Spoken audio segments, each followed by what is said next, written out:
सबसे पहले तो हंसराज कॉलेज का बहुत बहुत आभार कि उन्होंने एक बहुत ही सामयिक और महत्वपूर्ण विषय पर राष्ट्रीय समागम आयोजित करने की सोची।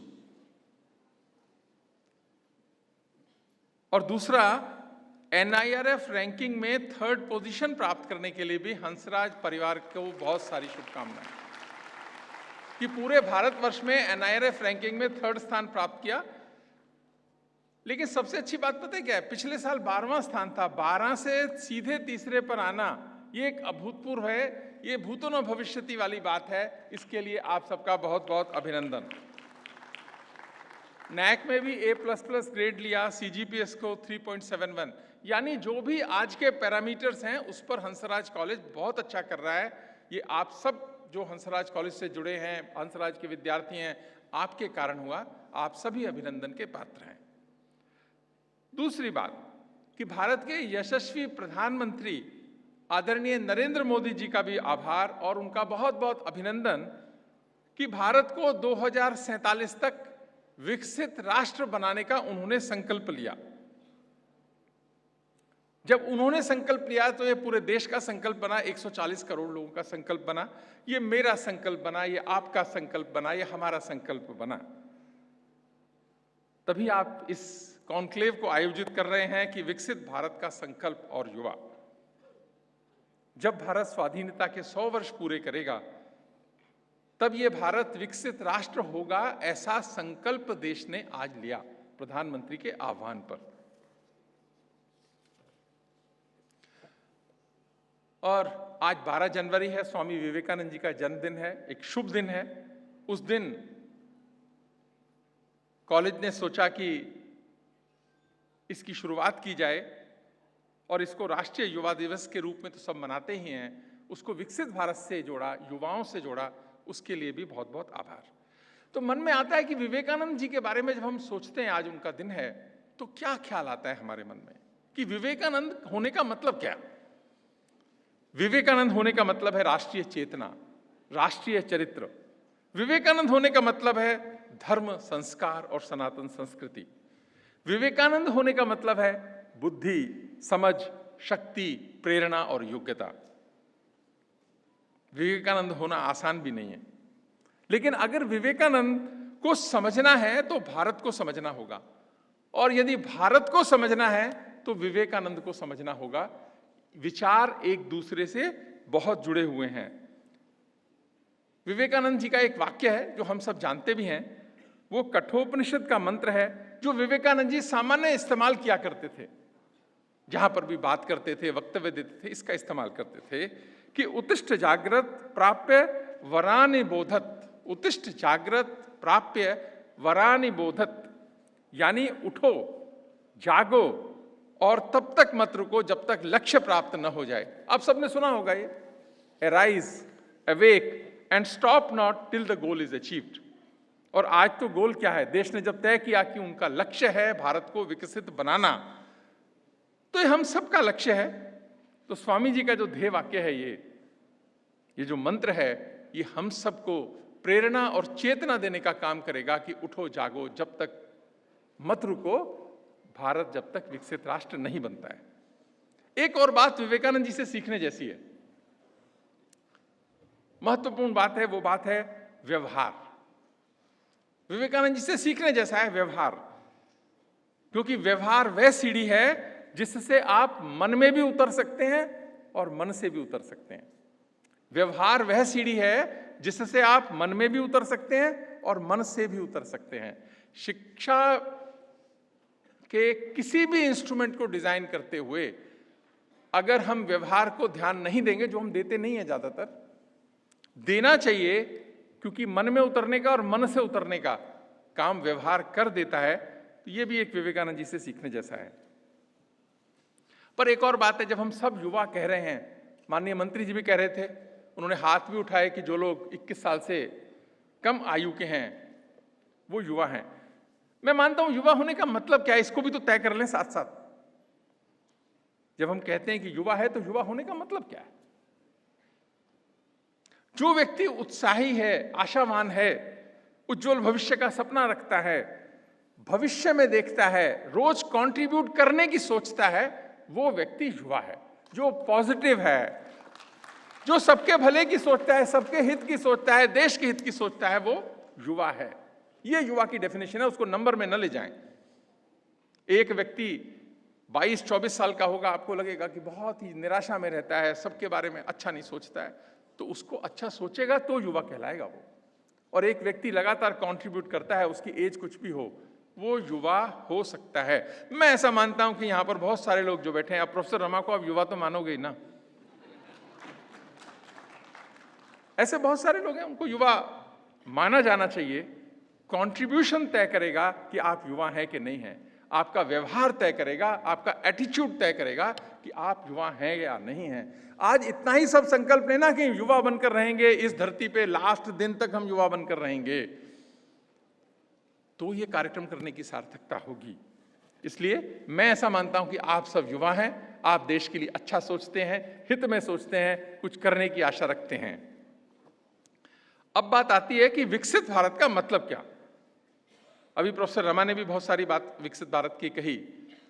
मैं मानता हूं कि भारत को फिलहाल ना डेविएट होने की जरूरत नहीं है कि लोकतंत्र अच्छा है तो विकसित है, सामाजिक सरोकार अच्छा है तो विकसित है, बहुत सारी चीज मैं भी कह सकता हूं कि वो सब विकसित है, वो सब तो होगा। लेकिन आपको सबसे ज्यादा जो आज ध्यान देने की जरूरत है भारत को, लोगों को और भारत की सरकार को, क्योंकि लोग जैसा सोचेंगे वैसा सरकार करेगी और जैसा सरकार करेगी वैसा लोग भी सोचेंगे, ये एक जुड़ी हुई बात है। इसलिए ज्यादा फिलोसॉफिकल होने की कम से कम मैं मानता हूं कि अगले 20-25 साल जरूरत नहीं है। हमको प्रैग्मेटिक अप्रोच की जरूरत है अगले 20 वर्ष। और उसका मतलब क्या? इसके दो ही पैरामीटर हैं, पहला है इकोनॉमिक ग्रोथ और दूसरा है साइज ऑफ जीडीपी, इकोनॉमी का देश की साइज। इससे ज्यादा डेविएट 20 साल बाद होंगे ना, जब बन जाएंगे डेवलप्ड इन पैरामीटर्स पे, तब खूब बात करेंगे फिलॉसफी की, साइकोलॉजी की, अच्छाई की, संस्कार की, सनातन की, बहुत बात करेंगे। आज भी करिए, कोई बात नहीं, लेकिन फोकस इसी पे रहना चाहिए। मैं क्यों कह रहा हूं? भारत को $1 ट्रिलियन की इकोनॉमी बनने में आजादी के बाद 60 साल लगे। इस सभागार में जो लोग बैठे हैं, स्टैटिस्टिक्स को जरा ध्यान से समझें।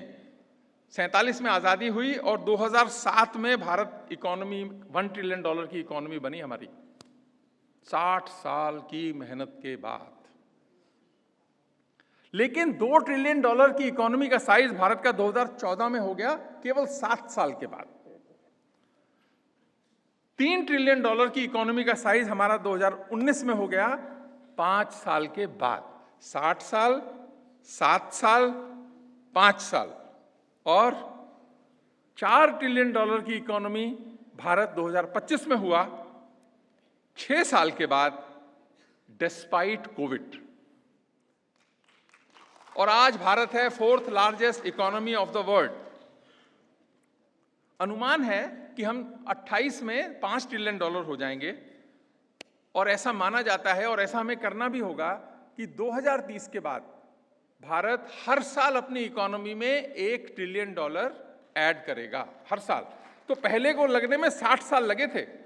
तो आज देखो, पैरामीटर चेंज हो गए, गेम चेंज हो गया पूरा का पूरा। हम कहते हैं कि हर साल $1 ट्रिलियन ऐड करेंगे भारत की इकोनॉमी के अंदर। तो 47 आते आते $25 ट्रिलियन की इकोनॉमी बनेगी, जिसको विकसित भारत बनने के लिए आवश्यक है। आज अमेरिका की इकोनॉमी का साइज करीब इतना ही है, $25 ट्रिलियन। हम 2047 की बात कर रहे हैं कि हमें 25 ट्रिलियन जाना है। आज $4 ट्रिलियन है इकोनॉमी का साइज। डेविएशन नहीं। अब आता हूं दूसरे पैरामीटर पे, इकोनॉमिक ग्रोथ। यह भी एक बड़ा इंपॉर्टेंट पैरामीटर है। 1900 से 1950 तक भारत की इकोनॉमिक ग्रोथ 0% थी। इसीलिए ब्रिटिशर्स से सीखने की आवश्यकता नहीं है बिल्कुल भी कुछ। 1900 से 1950 हम सब बैठे हैं, मैं आपसे 1900 से 1950 50 साल तक भारत की इकोनॉमिक ग्रोथ 0% थी। ये हमको क्या सिखाएंगे ग्रोथ और इकोनॉमी की बातें? इनके इकोनॉमिस्ट क्या सिखाएंगे हमको, और क्यों हमको इनसे सीखना है? 50 साल तक 0%। 1950 से 1980 तक 3.5% थी भारत की ग्रोथ रेट। 1980 से 2002 तक 5% के आसपास, 5 से 6% की थी इकोनॉमिक ग्रोथ रेट। 2003 से 14 तक करीब करीब 6 से 7% की इकोनॉमिक ग्रोथ रेट रही। जब से आजाद हुए तब से 2021 तक का अगर एवरेज निकालते हैं तो हमारी इकोनॉमिक ग्रोथ रेट रही 5.8% की। चाहिए क्या हमको, मैं उस पर 1 मिनट में आता हूं। 2021 में हमारी इकोनॉमिक ग्रोथ रेट रही 9.69%, हाईएस्ट एवर। 22 में आई 7%, 23 में आई 8.15%, 24 में आई 6.5%, 25-26 में आई 7.4% अभी प्रोजेक्टेड है। संसार में सबसे ज्यादा अगर किसी देश की इकोनॉमिक ग्रोथ रेट है तो वो भारत है इस समय, despite Covid, despite international conditions, despite all. तो भारत बदल तो रहा है ना, और बहुत तेजी से बदल रहा है। हमको चाहिए 8 से 9% की इकोनॉमिक ग्रोथ रेट अगले 20 साल, अगर उस टारगेट को अचीव करना है। लोअर मिडिल इनकम कंट्री से हमको बनना है हाई इनकम कंट्री। आज अभी मंत्री रिजिजू साहब भी ठीक कह रहे थे कि आज हमारी पर कैपिटा इनकम, अभी क्या होता है भारत में ना, डिबेट होने लगती है, अरे इकोनॉमी साइज से क्या होता है, पर कैपिटा बढ़नी चाहिए। अरे सब कुछ जुड़ा हुआ है, वो बढ़ेगी तो ये बढ़ेगा, ऐसा नहीं है कि ये बढ़ जाएगा तो वो हो जाएगा, ऐसा कुछ ऐसा होता भी नहीं है, हो सकता भी नहीं है। तो हमारी पर कैपिटा इनकम आज क्या है, भारत की है 2,20,000 रुपए साल की। चाहिए क्या, 11 लाख रुपए साल की। 2,40,000 रुपए भारत का एवरेज आदमी कमाता है साल का, चाहिए हमको 11 लाख। इकोनॉमी का कंट्रीब्यूशन हमारा अभी सर्विस सेक्टर से 54% आता है, इंडस्ट्रियल सेक्टर से 26% आता है और एग्रीकल्चर से 20% आता है। मेरे जो बच्चे बैठे, मैं उनके लिए बताना चाहूंगा कि अमेरिका का 80% आता है सर्विस से, 19% इंडस्ट्री से, एग्रीकल्चर से 1% आता है। जितनी भी डेवलप्ड इकोनॉमी है उनमें इकोनॉमी का एग्रीकल्चर एंड एलाइड एरियाज का कंट्रीब्यूशन 5% से कम है, और जितने गरीब देश हैं उनका 80% आता है एग्रीकल्चर से। मैं इसके मतलब में नहीं जा रहा, आज वो सब्जेक्ट नहीं है। इसका मतलब ये नहीं है कि एग्रीकल्चर को बढ़ाने की जरूरत नहीं है। बात यह है कि जब साइज ऑफ इकोनॉमी आपका बढ़ेगा तो वो परसेंटेज कम होती चली जाती है। चाइना का 55% सर्विस से आ रहा है, 38% इंडस्ट्री से आ रहा है और एग्रीकल्चर से आ रहा है 7%। हमारा आ रहा है एग्रीकल्चर से 20%। अगर भारत को आगे बढ़ना है तो एग्रीकल्चर में रिफॉर्म्स की जरूरत हमको है ही, एलाइड एरियाज को डेवलप करने की जरूरत है ही देश को। अब कितना बड़ा फासला है ना ये, $4 ट्रिलियन से 25 ट्रिलियन जाना। भारत के बारे में एक बात कहनी पड़ेगी, मैं किसी की कुछ लाइनें कोट करूंगा। बहुत अच्छा कहा कि डर मुझे भी लगा फासला देखकर, 4 ट्रिलियन से 25 ट्रिलियन, डर मुझे भी लगा फासला देखकर, लेकिन मैं बढ़ता ही गया रास्ता देखकर। डर मुझे भी लगा फासला देखकर, लेकिन मैं बढ़ता ही गया रास्ता देखकर। खुद ब खुद मेरे नजदीक आती गई मेरी मंजिल, मेरा हौसला देखकर। इसके लिए मैं भारत के प्रधानमंत्री के हौसले को भी अभिनंदन करना चाहूंगा कि उन्होंने संकल्प लेने का हिम्मत दिखाई, संकल्प लेने की हिम्मत दिखाई कि हम $25 ट्रिलियन बनाएंगे। नेचुरली गरीबी दूर होगी देश से। जब आमदनी आएगी, इनकम आएगी, संपन्नता आएगी देश के अंदर, ये सब जुड़ा हुआ उसके बाद आएगा ही। और भारत को लगातार बदलने के लिए तैयार किया भारत की सरकार ने और भारत के नेतृत्व ने। मैंने भारत को बदलते देखा है, आपने भी देखा होगा भारत कितनी तेजी से बदला है। मैं एक बात बताता हूं आपको। हिंदी के एक कवि हैं हरिओम पंवार। जब देश ये सदी जब शुरू हुई, 21वीं सदी जब शुरू हुई, शुरू का साल था, ये भारत का विमान अपहरण हो गया। ध्यान करेंगे जो लोग थे उस समय का। तो मैं सोच रहा था हरिओम पंवार क्या गाते होंगे उस समय और क्या आज गाते हैं। क्या कवि ने कोई परिवर्तन किया अपने में? मैं उनकी कविता की कुछ पंक्तियां कोट करूंगा, आप समझिए भारत कैसे बदल रहा है। जब भारत ये सदी शुरू हुई तो हरिओम पंवार की कविता की लाइनें थीं, जब सिंहासन का राजा ही कायर दिखने लगता है तो सारा मौसम हत्यारा डायर दिखने लगता है। इतना डर डर कर दुनिया से क्या ले लेंगे हम, कोई दिल्ली मांगेगा तो क्या दिल्ली दे देंगे हम। सदी की शुरुआत में गाते थे। और आज क्या गाते हैं हरिओम पंवार? सेम कवि, ओजस्वी कवि देश के, वो कहते हैं भारत ने हर समझौते का आदी बनना छोड़ दिया, भारत ने हर समझौते का आदी बनना छोड़ दिया, कुछ बातों में हमने बापू गांधी बनना छोड़ दिया। नई सदी का भारत है ये 62 वाला दौर नहीं, हम भी दुनिया के दादा हैं, दिल्ली हैं लाहौर नहीं। हमने अपने संविधान से 370 मिटा दिया, नेहरू जी ने डाला था वो सांप गले से हटा दिया। उरी का उत्तर घर में घुसकर चोट से देना सीख लिया, पुलवामा का उत्तर बालाकोट से देना सीख लिया। हमने डर को कूटनीति से दूर हटाकर रखा है, हमने डर को कूटनीति से दूर हटाकर रखा है, दिल्ली के सिंहासन पर एक शेर बिठाकर रखा है। ये बदलता हुआ भारत है। कहां वो बोल रहे थे सिंहासन का राजा ही कायर दिखने लगता है, आज दिल्ली के सिंहासन पर एक शेर बिठाकर रखा है। यह है बदलता हुआ भारत। ये बदलता हुआ भारत पहलगाम का उत्तर ऑपरेशन सिंदूर से देने की हिम्मत रखता है। ये सिंधु जल समझौते को स्थगित करने की हिम्मत रखता है। ये करता नहीं है सिंधु जल समझौता, ऐसा भारत के को अहित करने वाला समझौता नहीं करता, उसको स्थगित करने की ताकत रखता है। भारत के हितों से न समझौता करने वाला ये भारत, युवा भारत, शक्तिशाली भारत। 2 एग्जाम्पल देके अपनी बात रखूंगा, खत्म करूंगा। 2014-15 में जो हमको समझ आती है, हमारे सबके हाथ में है ये मोबाइल फोन्स। 2014-15 में 75% मोबाइल फोन भारत इंपोर्ट करता था। पेट्रोलियम का जो हमारा जो बिल था, सबसे ज्यादा पेट्रोलियम इंपोर्ट पे लगता था, और उसके बाद इलेक्ट्रॉनिक गुड्स के इंपोर्ट पे भारत की फॉरेन एक्सचेंज जाता था। कितनी चिंता की बात थी। और आज 2024-25 में भारत मोबाइल फोन इंपोर्ट्स करता है 0.02%। ये बदलता हुआ भारत है। एक्सपोर्ट्स ऑफ मोबाइल फोन्स 14-15 में जो एक्सपोर्ट से मोबाइल, अब इंपोर्ट ही तो कर रहे हो, इनकम कहाँ होनी है, पर फिर भी चलो, वो इनकम थी 0.01 लाख करोड़, 0.01। आज 24-25 में 2 लाख करोड़ से ज्यादा की इनकम मोबाइल एक्सपोर्ट से भारत को आती है। इलेक्ट्रॉनिक्स गुड प्रोडक्शन की बात करते हैं, टेलीविजन हो गए, रिलेटेड इलेक्ट्रॉनिक्स गुड्स। 14-15 में 1.19 लाख करोड़ का हमारा प्रोडक्शन था इलेक्ट्रॉनिक्स का, और आज 24-25 में 11 लाख करोड़ से ज्यादा का है। 1 करोड़ से 1 लाख करोड़ से 11 लाख करोड़। कितना बदला है भारत। तभी तो आज बोल रहे हैं कि हम $1 ट्रिलियन हर साल इकोनॉमी में ऐड कर सकता है। ये ताकत बन रही है भारत की, जो हमको 60 साल लगे थे पहली बार। तो ये जो भारत है आज, भारत वर्ल्ड की 4th लार्जेस्ट इकोनॉमी नहीं है, आज Bharat 4th largest equity market भी है, मार्केट कैपिटलाइजेशन के हिसाब से यूएस, चाइना और जापान के बाद।